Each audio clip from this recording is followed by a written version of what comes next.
না ব্রিটিশ সরকারের দোষ না শেফর দোষ, এটা রেস্টুরেন্টের মালিকগুলোর দোষ। কন্ট্রিবিউট করছেন ঠিক আছে, বাট তারা নেক্সট জেনারেশনের ইনভলভ করতে পারছে না। রেস্টুরেন্টের মালিকে চায় হে রেঞ্জ রোভার চালাইতো, কিন্তু শেফরও বইতো না টাইম মতো। তো এই ইন্ডাস্ট্রি গিয়ে কাম করবো 99 খালি তার চিন্তা করছে, আগামী প্রজন্মর চিন্তা করছে না করার কারণেই আজকে ফেইলিয়ার। দর্শক, আজকে এখানে বিবিসিএ ব্রিটিশ বাংলাদেশ ক্যাটার্স অ্যাসোসিয়েশনের বিজনেস নেটওয়ার্ক এবং গালা ডিনার হচ্ছে, এবং এখানে এই কমিউনিটির যারা এই সব সেক্টরে আছেন তারা অনেকেই এসেছেন। বিশেষ করে এখানে প্রেসিডেন্ট আছেন, ফাউন্ডার সেক্রেটারি আছেন, এবং এইসব নিয়ে যিনি সবসময় মিডিয়ায় কথা বলেন আমাদের চ্যানেলসের ফাউন্ডার মাহিফেরদুল জলিল আছেন। আমি প্রথমে আপনাদেরকে শুরু করতে চাই যে আসলে আপনাদের আজকের প্রোগ্রামের মূল আউটকামটা কি আপনি চাচ্ছেন?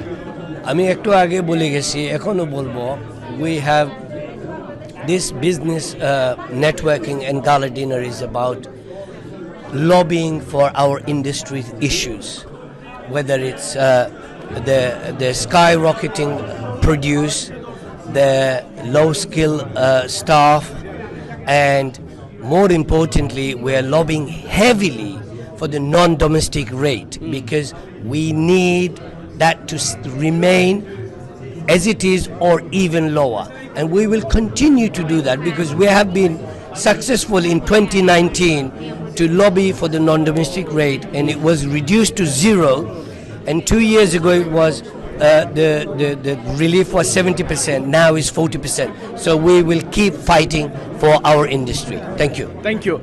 জলিল ভাই, আপনি তো মানে অনেক সময় আপনি কার ইন্ডাস্ট্রি নিয়ে মাত্র নেই, you also part of this stakeholders, as a stakeholders আপনার কাছে কী দাম মনে হয়? আমরা যে এখন বর্তমানে আগে 4.5 বিলিয়ন ইন্ডাস্ট্রি আছেন, এটা ডিক্রিজ হইয়া মোর দেন 1 বিলিয়ন পাউন্ড গেছে কি ইকোনমিক্যালি।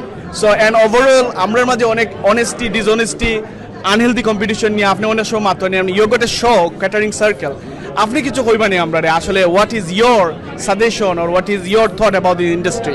শুরু করি। আসলে আমি বেশি বড় মাতি না, আমি ছোটও মাতি। প্রথমেই কইতেই বুঝি লোক, আজকের অনুষ্ঠান যেটা ব্রিটিশ বাংলাদেশি ক্যাটারিং অ্যাসোসিয়েশন, তারা সামান্য ভিন্ন, but that not in the full scale. আমরা যে দেশে থাকি এটা হলো গ্রেট ব্রিটেনও যখন কোনো কাজ করা হয় নেক্সট 500 বছর 1000 বছরের চিন্তা করা হয়। আমরা কেটারের ব্যবসা হলে তারা 5 বছরের চিন্তা করছেন, এর লাগে আজকে এই ব্যবসা ডিক্রিজিং। তারা যদি গ্রেট ব্রিটেন থেকে নিত, নিয়ে নিউ জেনারেশনকে ঢুকাইতো, তারা যত আপনার আছে, যত মালিক আছে, 99 খালি তার চিন্তা করছে, আগামী প্রজন্মর চিন্তা করছে না করার কারণেই আজকে ফেইলিয়ার। এটা আর কেউর দোষ নয়, না ব্রিটিশ সরকারের দোষ না শেফর দোষ, এটা রেস্টুরেন্টের মালিকগুলোর দোষ, কারণ তারা নেক্সট জেনারেশনের গেছে। কারণ যে দেশে আমরা থাকি, একটা গাছ লাগাইলেও 1000 বছর গাছ থাকে, এগুলো কাটা যায় না। তো ঠিক তেমনি করিয়া বাপ দাদারা আইসেন, তারা কন্ট্রিবিউট করছেন ঠিক আছে, বাট তারা নেক্সট জেনারেশনের ইনভলভ করতে পারছে না। সো আমি তার কাছে আশা করি যেটা নেক্সট জেনারেশনের ইনভেস্ট করা। আর রেস্টুরেন্টের মানেই হইল ইমিগ্রেন্টস, আর আমরা এখন আর ইমিগ্রেন্টস রয়েছি না, সব যে রেস্টুরেন্টের ব্যবসা থাকতে হইব এটাও আমি এগ্রি করি না। New immigrants Bangali coming in, they should go and do this, আর আমরা তোমার অন্যান্য জিনিস করতাম। And that's what I am. And আমার থিঙ্কিং কোনো সময় চেঞ্জ হইতো না, বিকজ আমি তোমার সব রূপ হয়েগুলো বলি, রেস্টুরেন্টের মালিকে চায় হে রেঞ্জ রোভার চালাইতো, কিন্তু শেফরও বইতো না টাইম মতো। তো এই ইন্ডাস্ট্রি গিয়ে কাম করবো এভরি রেস্টুরেন্টও না, তারা কেটারিং এর মালিক হয়, বড় বড় বস সকল হয় কেটারিং ইন্ডাস্ট্রির, বিসিএ বিবিসিসিএম দিস আর তারার ফুয়াফুড়ি হয়ে গিয়ে কাম করে। তারা একদিন প্রশ্ন করিও দেখবা 0 none. And that's why how they going to save this industry? They can't save this industry. Thank you, Jalil bhai. Always, Shanur bhai, as a founder of secretary, আপনি মানে জলিল ভাই কিতা কইলা যে তোফাজ্জল ভাই কিতা, আপনি কিতা মনো? বিবিসিএ যখন শুরু হয়েছিল, তার মেইন থিম আছিল আগামী প্রজন্মরে আকৃষ্ট করা।